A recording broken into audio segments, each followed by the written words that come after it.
लिनु, निसन्तानको पनि उपचार लिनु, तनावको पनि उपचार लिनु, सबै खालको उपचार एउटै परमेश्वरले गरिसक्नुभयो। धन्यवाद पिता, भइसक्यो। परमेश्वरलाई प्रसन्न पार्नु असम्भव छ। जो परमेश्वरको नजिक आउँछ उसले नै परमेश्वर हुनुहुन्छ भन्ने पक्का प्रतिफल र प्रमाण पाइसकेको छ। अब पनि कमजोर हुन्छन् त, अब पनि मन खराब गर्छन् त, अब कसले गर्देला भनेर मन खराब गरेर, सोच खराब गरेर संसारमा भौतारेर हिँड्नुपर्छ त? पर्दैन। सबैभन्दा संसारको मान्छेले खान नपाएको त्यो गोली, त्यो दबाईभन्दा पनि, त्यो उपचारभन्दा पनि ठुलो उपचार डाइरेक्ट ईश्वरको उपचार, डाइरेक्ट ईश्वरको वचन, डाइरेक्ट पिताजीको महिमा 1000% प्रकट भइसकेको छ। लिनुहोस्, परमेश्वर भन्नुहुन्छ जबसम्म पाउन सक्छौ मलाई खोज,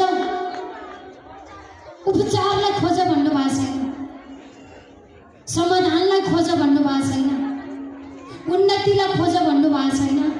जबसम्म पाउन सक्छौ मलाई खोज। परमेश्वरलाई खोज्नुभयो अनि आज पाउनुभयो। खोजेको ईश्वरले पाएपछि अरू सब कुरा पाएनौ र सब कुरा पाइसक्यो। धन्यवाद पिता, भइसक्यो। हिजोको दिनमा त कहिले कहाँ खोज्यौँ, भौतारियौँ, आत्यौँ, तड्प्यौँ, तर आज डाइरेक्ट कोसँग खोजौँ? परमेश्वरसँग। जसरी यो करेन्ट, मतलब यो अहिले लाइटहरू बलिरहेको छ, यो तारको कनेक्सन, यो तारलाई ट्रान्समिटरमा नजोडेर पानीको समुद्रमा जोड्यो भने यो बत्ती बल्ने थियो त? बत्ती बल्थ्यो? यो माइकहरू, यो साउन्ड सिस्टमहरू, यो यावत चिज अहिले सुचारू हुन्थ्यो त? हुने थिएन। यो तारको कनेक्सन केसँग छ?